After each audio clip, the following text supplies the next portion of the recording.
The wine glass shattered against the wall, red droplets spraying across the cream wallpaper like arterial blood.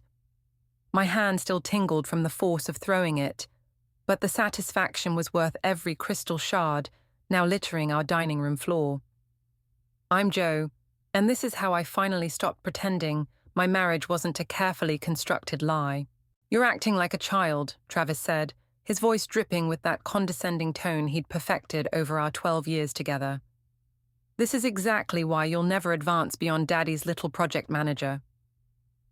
Our son Ollie pressed himself deeper into my father's side, his small fingers clutching Papa Rick's suit jacket. The tension in the room was thick enough to choke on. Better Daddy's project manager than a backstabbing fraud. I spat back, my hands trembling as I gripped the edge of the mahogany dining table. At least I earned my position. Travis's face reddened. Everything was handed to you on a silver platter. You think anyone takes you seriously? They all know you're just Rick's puppet. My father cleared his throat. That's enough, Travis. This is supposed to be a family dinner. Family? Travis laughed, the sound hollow and cruel. Is that what we're calling this arrangement? Your precious daughter can't even handle basic responsibility without running to Daddy for help. The words hit like physical blows, each one carefully aimed at my deepest insecurities. I watched my mother-in-law, Eleanor, close her eyes in quiet disappointment. She'd always been more of a mother to me than Travis's son. Mummy, Ollie's voice was barely a whisper. Why is Daddy being mean? Something inside me snapped. Travis, get out! Excuse me.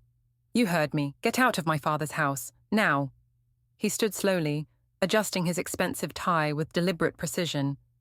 You know what? I think I will. Better than watching you play victim again. He turned to Eleanor. Coming, Mother. Eleanor remained seated, her hands folded in her lap. I think I'll stay and help clean up. The rejection flickered across Travis's face before his mask of contempt slipped back into place. He strode toward the door, pausing only to deliver one final barb. By the way, that merger you've been working so hard on? Don't bother. My team already closed the deal this morning. The blood drained from my face. That merger had been my project for the past 6 months. There was no way he could have known about it unless... You've been going through my files. The realization hit me like a punch to the gut. You've been spying on me. His smile was razor-sharp. Prove it. The door slammed behind him, leaving a vacuum of silence in its wake. I felt my father's hand on my shoulder, heard Eleanor's soft murmur as she led Ollie from the room, but all I could focus on was the burning in my chest. I'm so sorry, sweetheart, my father said quietly. I never thought he'd... Don't. I cut him off, my voice steadier than I felt. This isn't your fault. But I need you to be honest with me, Dad. Did you know? About the merger? He sank into his chair, suddenly looking every one of his 62 years. I got the call this afternoon. I was going to tell you tomorrow. I nodded slowly, pieces clicking into place. The late nights Travis had been working, the mysterious phone calls, the way he'd been needling me about work details that weren't his business. Joe, my father hesitated. What are you going to do? I looked at the wine staining the wall, at the scattered glass glinting like diamonds under the chandelier light. For the first time in years, I felt completely clear-headed. I'm going to destroy him, I said softly, and I'm going to enjoy every second of it. 3 days after the dinner disaster, I found Travis in Ollie's room, sitting on the edge of the race car bed, telling our son stories about how unstable I was becoming. Mummy just gets very angry sometimes, he was saying, stroking Ollie's hair. That's why Daddy has to work so hard to protect us both. My fingers curled into fists, but I forced them to relax. Ollie, sweetheart, time for breakfast. Go wash up. Travis didn't move as our son scampered past me. The moment Ollie was out of earshot, his gentle expression hardened into something uglier. You're late for work again. I'm exactly where I need to be. I stepped into the room, leaving the door open. Stop poisoning our son against me. Poisoning? He laughed, standing up. I'm preparing him for reality. You're becoming unhinged, Joe. First the scene at dinner, now these paranoid accusations about corporate espionage. You stole my merger. I made a better deal. That's business. He straightened his tie, a gesture I'd once found endearing. Maybe if you spent less time playing office with Daddy and more time learning how the real world works. Get out of his room. It's my house too. For now. Something dangerous flickered in his eyes. He stepped closer, using his height to loom over me. Is that a threat? Morning! A cheerful voice cut through the tension. Nate Roberts stood in the hallway, tablet in hand. Sorry to interrupt, but we have that strategy meeting in 20 minutes, Joe. Travis's jaw tightened. Who the hell are you? Nathan Roberts, sir. New project lead under Joe.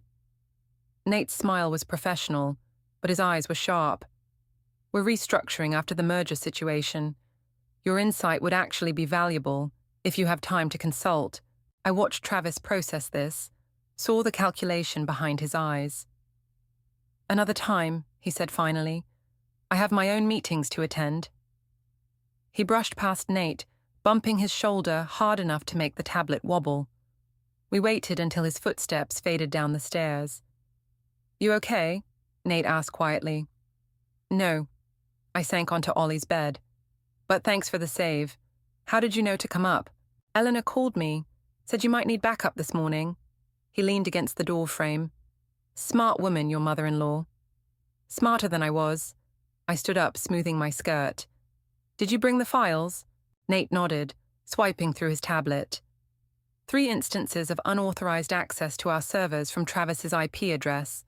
2 meetings with our competitors that weren't on any official calendar. And this, he turned the screen toward me, a series of emails to someone named Chloe discussing insider information about the merger. My stomach clenched. Chloe? Yeah, seems like a student intern at his company. The emails get pretty personal. The room tilted slightly. Of course there was another woman. There was always another woman with Travis. Joe? Nate's voice was gentle. We don't have to do this now. Yes, we do. I straightened my spine.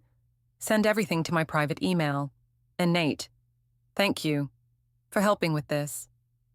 Hey, what are work friends for? His smile faded. Just be careful, okay? The way he looked at you just now, I know. I did know. I'd seen that look before, in the early days of our marriage when things first started going wrong. That's why we need to move fast. Downstairs, I could hear Ollie chattering about his breakfast. Travis's voice responded, all warmth and patience now that he had an audience. The perfect father, the perfect husband, the perfect lie. One more thing, Nate said as I headed for the door. Your father wants to meet, says it's important. I nodded, already mentally rearranging my day.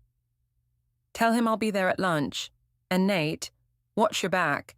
Travis isn't going to like you being involved. Let him try something, Nate replied, his usual cheerfulness hardening into something more determined. Some things are worth the risk. I touched the door frame where Travis had marked Ollie's height every birthday, wondering how many other memories in this house were as fake as my marriage. Yes, I said quietly. They are. The coffee shop was exactly the kind of pretentious place Travis would choose. All exposed brick and overpriced lattes. I watched Chloe Turner through the window, noting how young she looked hunched over her MacBook. 19.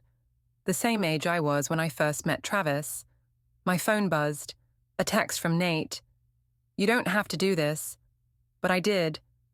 I squared my shoulders and pushed through the door, the bell's cheerful jingle at odds with the acid in my stomach. Chloe? She looked up, confusion flickering across her face. Yes? I'm Josephine Mitchell. I sat down across from her, watching recognition dawn in her eyes. Travis's wife. The color drained from her face. I don't... Please don't lie. My voice was steadier than I felt. I've read the emails. Her laptop screen slammed shut. He told me you were separated. Of course he did. I pulled out my phone, found a recent picture of Ollie at his kindergarten graduation. Travis's arm was around my waist, both of us beaming at the camera. This was 3 weeks ago. Tears welled in her eyes. I'm so sorry. I didn't know. He said you were cruel to him, that you were using your father's company to destroy his career. A laugh bubbled up in my throat, bitter as black coffee. Did he also tell you about accessing confidential files? About using company information to sabotage deals? That was business, she whispered. He said everyone does it. And this? I slid my phone closer, showing her a security camera still from outside her apartment building. Travis entering at 2 a.m. Is this business too? The bell jingled again. I didn't need to look up to know who it was. Travis's cologne reached me before his voice did. What the hell are you doing? I turned slowly. Having coffee with your intern. She's lovely. Very young. Chloe, leave. His command was sharp enough to make her flinch. No, I said quietly. Stay. He needs an audience for this part. Travis grabbed my arm, fingers digging in. Outside. Now. Take your hand off me. I met his gaze steadily. Or I'll send these photos to your mother right now. His grip loosened, but his eyes burned with familiar rage. You're making a scene. No, you did that when you decided to fuck a teenager. Chloe made a small wounded sound. Other customers were staring now, phones discreetly raised. You want to do this here? Travis's voice dropped dangerously low. Fine. Tell everyone how you drove me to it. How you chose Daddy's company over your marriage. How you... Travis Mitchell. A man in a sharp suit approached our table. I'm Daniel Cooper, from the Securities and Exchange Commission. We'd like to ask you some questions about recent trading activities. The blood drained from Travis's face. What? Your wife's company filed some interesting documentation this morning. The man smiled thinly. Shall we discuss this somewhere more private? I stood, gathering my purse. I'll leave you to it. Oh, and Travis, Ollie's staying with my father tonight. Don't bother coming home. You vindictive bitch, he snarled. You really think you can... I already have. I turned to Chloe, who sat frozen in horror. He deletes his texts every night at 11, changes his email password weekly, and he'll never admit to anyone that he's wrong. I softened my voice. You deserve better than being someone's secret. Outside, the autumn air felt clean in my lungs.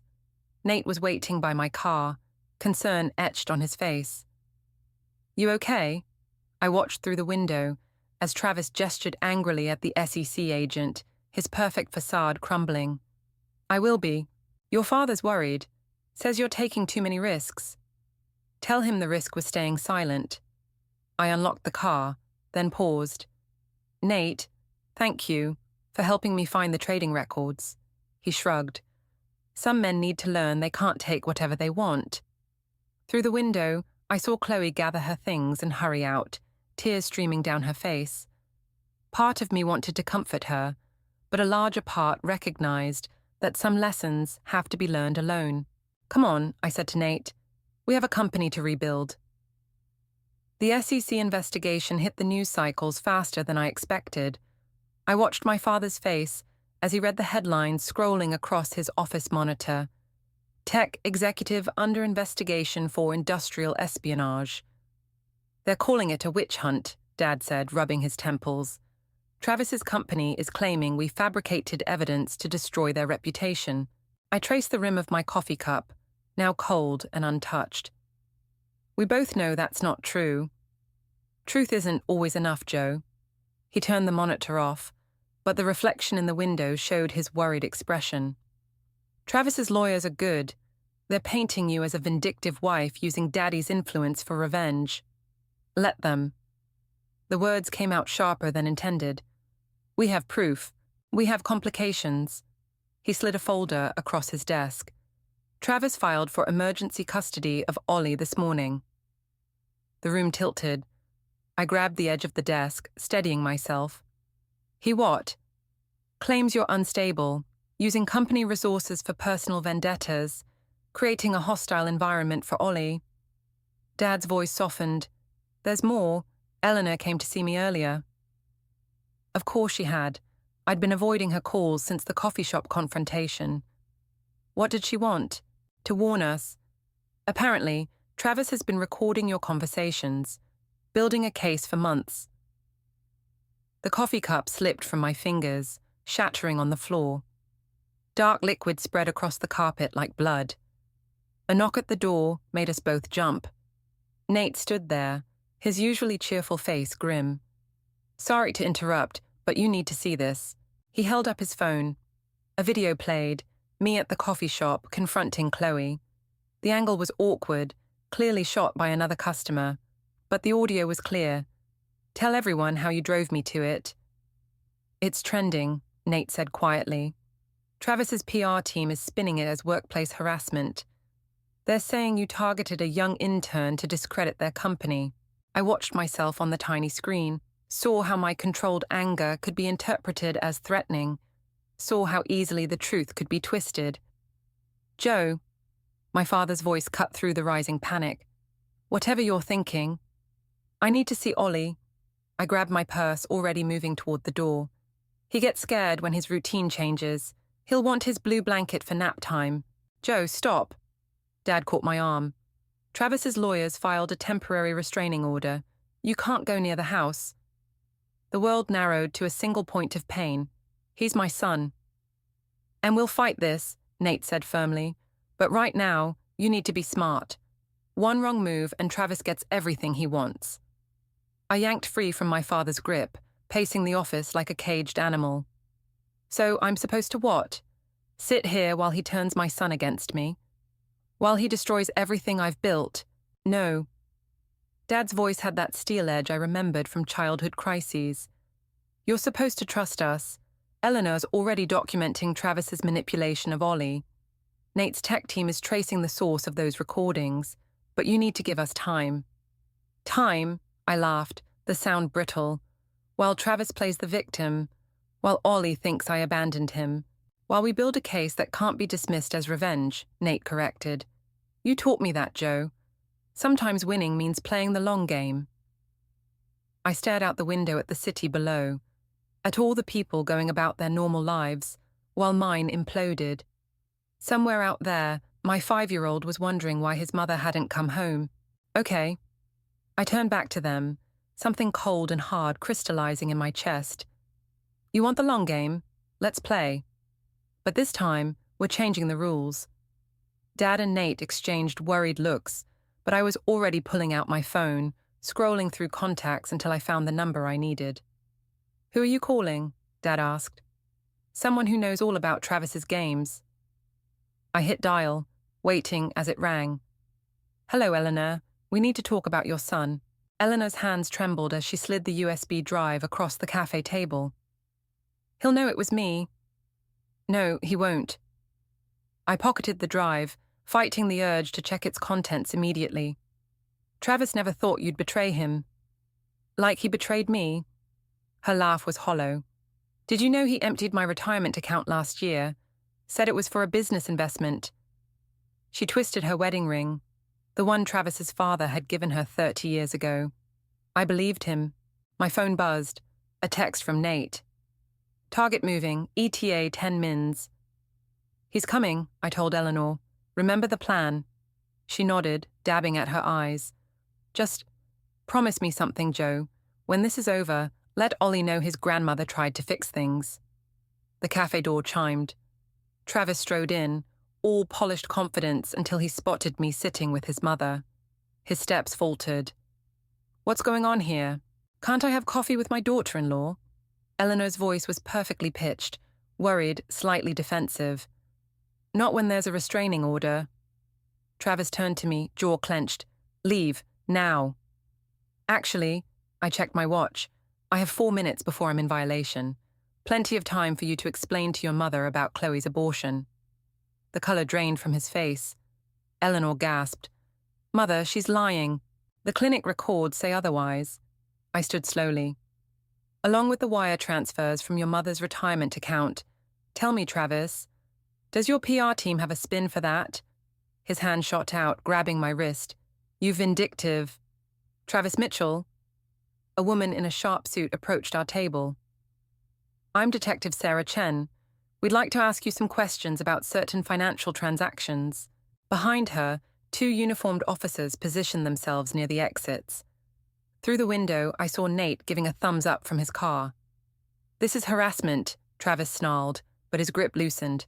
"No," Eleanor said quietly. "This is karma." She pulled out her phone, showing him the screen. A recording was playing, his voice clear as he detailed plans to embezzle company funds. "Mother, I'm sorry, baby." Tears rolled down her cheeks. "But I can't watch you destroy more lives." Travis lunged for the phone. The officers moved faster, catching his arms as Detective Chen read him his rights. The cafe had gone silent, phones recording everything. "You'll regret this," he spat at me as they led him away. "I'll make sure Ollie knows exactly what kind of mother you are." "No," I replied calmly. "He'll know what kind of father you are. The court-appointed guardian is reviewing your recordings right now, the ones where you coached him to lie about me." His face contorted with rage, but the officers were already escorting him out. Through the window, I watched them guide him into a patrol car, his perfect suit wrinkled, his carefully constructed world crumbling. Eleanor's sob broke the silence. I reached for her hand, but she pulled away. "I did the right thing," she whispered, more to herself than to me. "I did the right thing." My phone buzzed again. A message from Dad. "Ollie's guardian called. You can see him tomorrow." Relief made my knees weak. I sank back into my chair, the weight of the past weeks pressing down on me. "Was it worth it?" Eleanor asked suddenly. "All this pain, this destruction, was revenge worth it?" I thought about Ollie, about the look in Travis's eyes when he realized his own mother had turned against him, about the years I'd spent doubting myself. "It wasn't about revenge," I said finally. "It was about truth. Sometimes they just look the same." Outside, rain began to fall, washing away the last traces of Travis's fingerprints on the cafe window. Tomorrow, I would hold my son again. Tomorrow, we would begin rebuilding. But today, sitting across from the woman who had sacrificed everything to help me, I understood that victory and loss were sometimes the same thing too. The holding cell smelled like despair and cheap disinfectant. I pressed my forehead against the cold concrete wall, trying to process how everything had gone so catastrophically wrong. "Your father's lawyer is on his way," Nate said through the bars. "Just hang tight." "Did they find Ollie?" His hesitation told me everything. After Travis's arrest, our son had vanished, along with a significant portion of Eleanor's remaining savings and Travis's emergency passport. "He couldn't have gotten far," Nate offered. "Every airport's been notified." "He's not going to airports." My voice sounded hollow even to me. "He's punishing me, making sure I feel exactly what he felt when we took everything from him." Detective Chen appeared behind Nate, her expression grim. "Mrs. Mitchell, we need to discuss the new evidence that surfaced." They led me to an interview room where a laptop waited. The video playing showed me in Eleanor's kitchen 2 weeks ago, carefully going through Travis's personal files. "That's breaking and entering," Chen said quietly. "Combined with the harassment charges from Miss Turner and the corporate espionage allegations, those files proved he was stealing. They were obtained illegally." She closed the laptop. "Your husband's legal team is pushing for maximum charges. They're painting you as obsessed, vindictive, willing to break any law to destroy him. And Ollie, if we find him with your husband, given these circumstances," she let the implications hang in the air. My father burst into the room, followed by our family lawyer. "Joe, don't say another word," but I barely heard them. My phone had just lit up with a message from an unknown number. A photo of Ollie, sleeping on what looked like a boat cabin bed. Below it, Travis's words, "You took my life, seems fair I take yours." "He's on his father's boat," I whispered, "the one in Marina del Rey." "Joe," my father warned, "let the police handle this, like they handled the restraining order, the custody hearing." I stood up, my chair scraping against the floor. "Every time we've done things the right way, he's been 3 steps ahead." "Mrs. Mitchell," Chen interjected, "if you leave now—" "You'll what? Arrest me again?" I laughed, the sound brittle. "My son is with a man who's facing criminal charges, who's already proven he'll do anything for revenge. Every minute we wait." Nate stepped forward. I'll drive. Both of you will stay right here, my father commanded. Joe, think about what you're risking. I looked at him, really looked at him, seeing for the first time how old he'd grown during this ordeal. I'm sorry, Dad, but I stopped playing by the rules the moment he involved Ollie. The next few moments were chaos. I remember Nate creating a distraction, remember running through the station, remember the blast of cold air as I hit the parking lot. Detective Chen's shouts faded behind me as I hot-wired Travis's old car, the one thing he'd left in our garage. My phone buzzed again. Another photo. Ollie awake now, looking confused and scared. Travis's message below. Better hurry. Tide's going out. The engine roared to life. In the rearview mirror, I saw police vehicles starting to move. My father stood on the steps, phone to his ear, probably calling in every favor he had to stop me. But all I could see was Ollie's face. All I could think about was Travis's words at the cafe. I'll make sure Ollie knows exactly what kind of mother you are. Well, he was about to find out. Because the woman driving through red lights, the one with police sirens wailing behind her, the one who'd finally stopped caring about consequences, that woman wasn't just a mother. She was someone with nothing left to lose. I pressed the accelerator harder, watching the speedometer climb. 3 hours until high tide. 2 hours to Marina del Rey in good traffic. And somewhere ahead, my son, and the man who thought he could take him from me. I'm coming, baby, I whispered, swerving around a slow-moving truck. Mommy's coming. Behind me, the sirens grew louder, but I didn't slow down. Sometimes, I realized, you have to become the very thing you're fighting against to protect what matters most. The marina's security lights cast long shadows across the empty docks. Travis's boat, the Sweet Revenge, a name that now felt like a twisted joke, rocked gently in its berth. No lights on, but I knew they were there. A mother always knows. My phone buzzed. Detective Chen. We're 5 minutes out. Do not approach the boat. I switched the phone off and moved closer, keeping to the shadows. The cabin door was ajar, inviting me in. Travis had always loved his little traps. Daddy? Ollie's voice drifted up from below deck.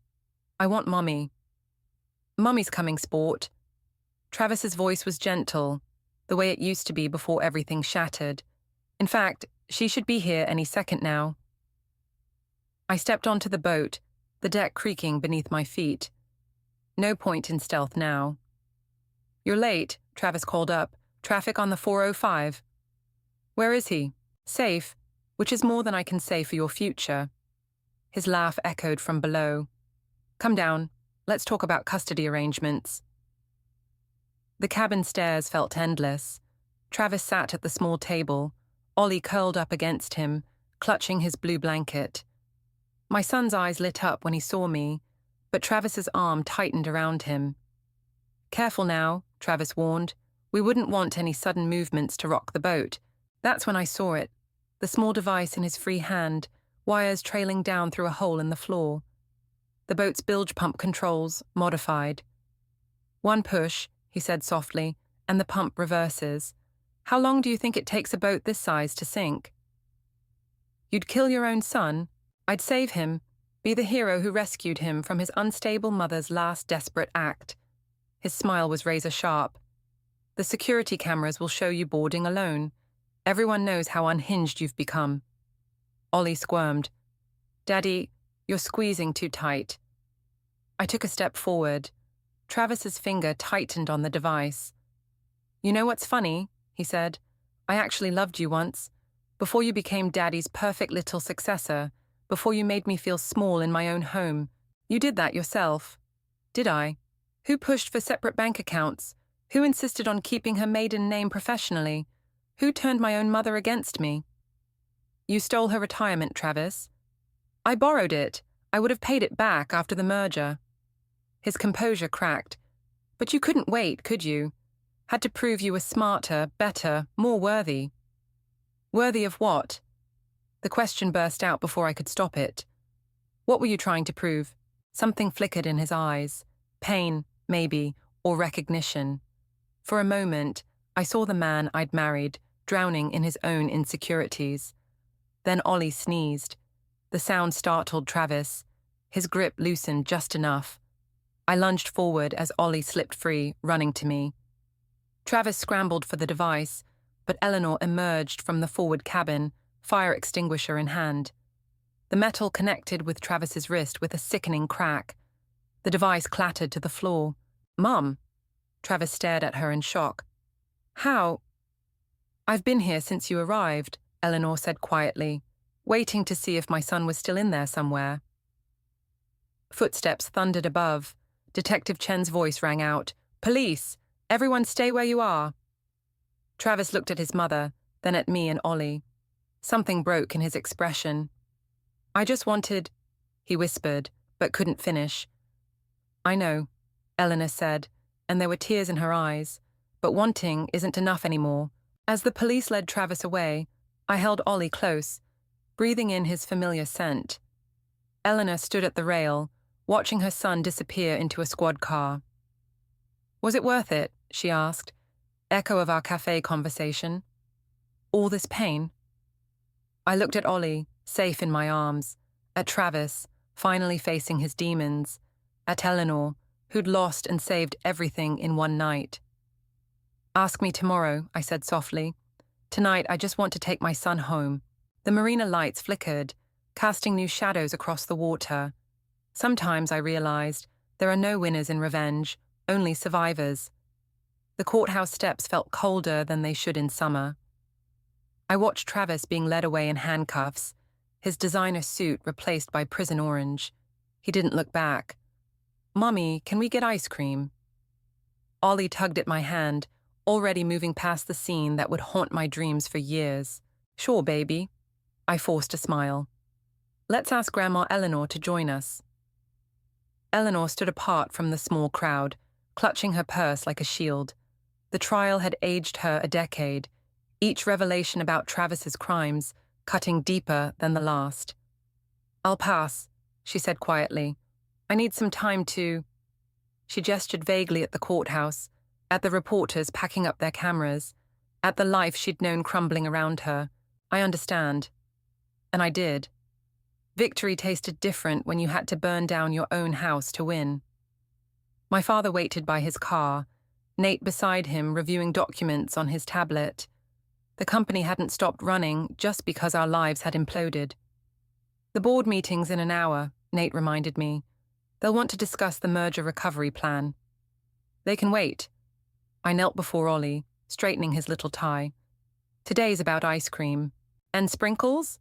His eyes lit up, Travis's eyes in a gentler face. "And sprinkles." A familiar figure caught my attention, Chloe Turner, hovering uncertainly near the courthouse entrance. Our eyes met. She started to approach, then stopped, her youth and vulnerability stark in the harsh sunlight. "Go ahead," I told Nate. "I'll catch up." Chloe's hands twisted together as I approached. "I just wanted to say, I'm sorry for everything." "I know." He seemed so... She struggled for words. Perfect, until he wasn't. That's what makes men like Travis dangerous. I watched Ollie climbing into my father's car, already chattering about ice cream flavors. They show you exactly what you want to see. "How do you start over?" The question burst from her like a confession. After someone breaks you apart, I thought about the wine glass shattering against the wall that first night, about Eleanor's trembling hands passing me the USB drive, about Travis's face when his own mother testified against him. "You don't start over," I said finally. "You build something new from the pieces you have left." She nodded, understanding more than her 19 years should allow. As she walked away, I saw a shadow of my younger self, the woman who once believed love meant making yourself smaller. "Ready to go?" my father called. "Almost." I turned to Eleanor, still standing alone. "Ice cream offer still stands. Ollie would love his grandmother there." She hesitated. "Joe, I don't know if I can—" "We're both building something new," I said softly. "Might as well do it together." A ghost of a smile crossed her face. She took one last look at the courthouse doors, then walked toward us. My phone buzzed. A text from Detective Chen. Travis wants to talk. Says it's important. I deleted the message without responding. Some conversations weren't worth having anymore. In the car, Ollie debated ice cream toppings with his grandmother, while my father and Nate discussed quarterly projections. Normal life, piecing itself back together in small moments. "Mommy," Ollie's voice pulled me from my thoughts. "Are you still angry at Daddy?" The question hung in the air. Eleanor's breath caught. My father's hands tightened on the steering wheel. "No, baby." I touched his cheek, seeing futures branching out before us. Some bright, some dark, all uncertain. "I'm not angry anymore, just ready for our next adventure." He beamed, satisfied with the answer only a child could accept so simply. But as we drove toward the ice cream shop, I caught Eleanor's knowing look in the rearview mirror. Sometimes revenge isn't about destroying someone else. Sometimes it's about refusing to let them destroy you. Sprinkles, I decided, making Ollie giggle. Definitely sprinkles, because that's how you build something new. One small, sweet choice at a time.